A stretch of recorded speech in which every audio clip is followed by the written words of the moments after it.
ಕಾಂಗ್ರೆಸ್ ಸರ್ಕಾರ ನಡೆ ವಿರೋಧಿಸಿ ವಿನೂತನ ಪ್ರತಿಭಟನೆ. ಪಂಚ್ ಗ್ಯಾರಂಟಿ ಯೋಜನೆಯಿಂದ ಅಭಿವೃದ್ಧಿ ಕುಂಠಿತ. ದೇವೇಂದ್ರ ದೇಸಾಯಿ ಕಲ್ಲೂರ್.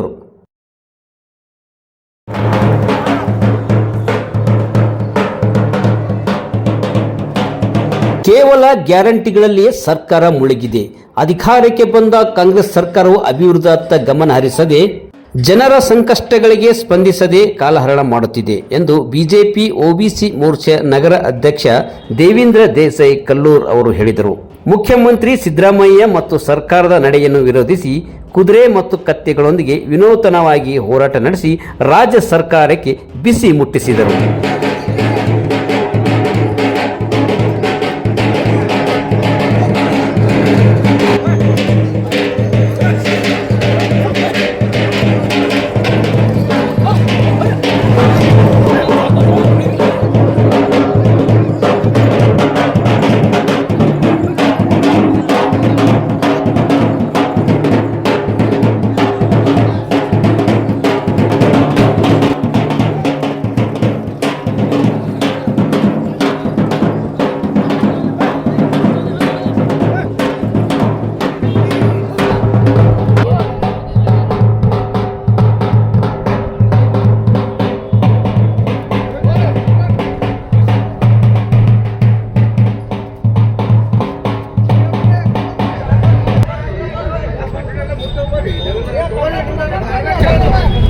भारत माता की जय, भारत माता की जय, पार्टी की धिक्कार, कांग्रेस पार्टी धिक्कार.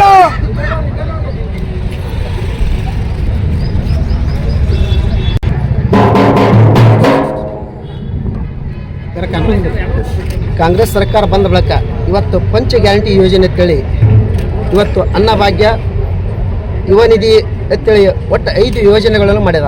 ಆ 5 ಯೋಜನೆಗಳಲ್ಲಿ ಇವತ್ತು ಕರ್ನಾಟಕ ಸರ್ಕಾರಕ್ಕೆ ಯಾವುದೇ ಮತ್ತು ನಮ್ಮ ಸಮಾಜಕ್ಕೆ ಮತ್ತು ಯುವಕರಿಗೆ ಯಾವುದೋ ಕೆಲಸಕ್ಕೆ ಬರಲಾರಂಥ ಕೆಲಸ ಆಗಿದೆ. ಯಾಕಂದರೆ ಪಂಚ ಯೋಜನೆ ಗ್ಯಾರಂಟಿಯಲ್ಲಿ ಕೊಡುವಂಥ ನಿರುದ್ಯೋಗಿ ಯುವಕರಿಗೆ ನಿರುದ್ಯೋಗಿ ಇದು ಮಾಡಲಾಗ್ಯದ. ಮತ್ತು ಹೆಣ್ಣು ಮಕ್ಕಳಿಗೆ ಉದ್ಯೋಗ ಇಲ್ಲ. ಮತ್ತು ಯುವ ನಿಧಿ ಅಂತೇಳಿ ಇಂಥ ಹಲವಾರು 5 ಯೋಜನೆಗಳು ಈ ಭಾಗಕ್ಕೆ ಕರ್ನಾಟಕಕ್ಕೆ ಯಾವುದೇ ಸವಲತ್ತು ಸಿಗುತ್ತಿಲ್ಲ. ಮತ್ತು ರಸ್ತೆ ಅಭಿವೃದ್ಧಿ ಆಗಲಿಕ್ಕಿಲ್ಲ, ಕುಡಿಯೋ ನೀರು ಬಗ್ಗೆ ಆಗಲಿಕ್ಕಿಲ್ಲ, ಯುವಕರಿಗೆ ಉದ್ಯೋಗ ಸಿಗುತ್ತಿಲ್ಲ. ಈ ಪಂಚ ಗ್ಯಾರಂಟಿ ಯೋಜನೆಯಿಂದ ಸರ್ಕಾರ ಜನರಿಗೆ ಮೂರ್ಖರಿಗೆ ಮಾಡ್ತಿದೆ. ಯಾಕಂದರೆ ಸರ್ಕಾರ ತನ್ನ ಸಾರ್ವಜನಿಕರಿಗೆ ಕತ್ತಿಯಂತೆ ವರ್ತನೆ ಮಾಡಕತ್ತೆ. ಯಾಕಂದ್ರೆ ನಾವು ಈ ಭಾಗದಾಗ ಪ್ರತಿನಿಧಿಯಾಗಿ ನಾವು ಮಾನ್ಯ ಸಿದ್ದರಾಮಯ್ಯ ಅವರಿಗೆ ಮುಖ್ಯಮಂತ್ರಿ ಅಂತ ಘೋಷಣೆ ಮಾಡಿದ. ಆ ಘೋಷಣೆ ಮಾಡದಂಥ DK ಶಿವಕುಮಾರ್ನ ತಾಳದಂತೆ ಕುಡಿಲಿಕ್ಕತ್ತ. ಯಾಕಂದ್ರೆ ಸಾರ್ವಜನಿಕರಿಗೆ ಪಂಚ ಯೋಜನೆ ಕೊಟ್ಟು ಕತ್ತಿಯಂತೆ ಸಾರ್ವಜನಿಕರಿಗೆ ಕತ್ತೆ ಮಾಡಿಬಿಟ್ರು. ಯಾಕಂದ್ರೆ ನಮ್ಗೆ ಇದು ಹಲವು ಯೋಜನೆಗಳನ್ನು ಈಗ ನಿರುದ್ಯೋಗ ಮತ್ತು ಅಭಿವೃದ್ಧಿ ಆಗಬೇಕು, ಇನ್ನೂ ಹೆಚ್ಚಿಗೆ ಅಭಿವೃದ್ಧಿ ಕೆಲಸ ಮಾಡಬೇಕಂತ. ಇಲ್ಲಾಂದ್ರೆ ರಾಜೀನಾಮೆ ಕೊಟ್ಟು ಮನೆಗೆ ಹೋಗುತ್ತೆ ವಿನಂತಿಸ್ತೀವಿ. ನಿಮ್ಮ ಪ್ರತಿಭಟನೆ ಉದ್ದೇಶ ಏನ್ರಿ? ಸಿಎಂ ಅವರಿಗೆ ಕುದುರೆ ಮೇಲೆ ಕುಂದರ್ಸೇರಿ ಸರ್. ಸಿದ್ದರಾಮಯ್ಯ ಯಾಕಂದ್ರೆ ಮ್ಯಾಕ್ ಕುದುರೆ ಮೇಲೆ ಕುಸಿಯೋದು ನಮ್ಮ ಸಾರ್ವಜನಿಕರಿಗೆ ಮೂರ್ಖರು ಮಾಡ್ಯಾರ. ಯಾಕಂದ್ರೆ ಪಂಚ ಯೋಜನೆ ಅಂತೇಳಿ ಎಲ್ಲರಿಗೆ ಬಸ್ ಫ್ರೀ ಬಿಡ್ತಾರ. ಪಂಚ ಯೋಜನೆ ಬಸ್ ಫ್ರೀ ಬಿಟ್ಟು ಅಂತ ಹೇಳ್ತಾರ. ಅನ್ನಭಾಗ್ಯ ಕೊಟ್ಟಿರತ್ತ, ಯುವ ನಿಧಿ ಅಂತ ಕೊಟ್ಟಿರತ್ತ, ಗೃಹ ಯೋಜನೆ ಕೊಟ್ಟಿರತ್ತ.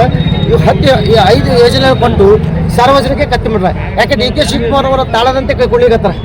ಯಾಕಂದ್ರೆ ಅವ್ರಿಗೆ CM ಮಾಡಿ ಕುದುರೆ ಮೇಲೆ ಕುದಿಸ್ಯಾರ. ಇವ್ರು ಅವ್ರಿಗೆ ಮುಗದಾಳ ಹೇಳ್ಕೊಂಡು ಅವ್ರು ನಡ್ಲಿಗತ್ತಾರ.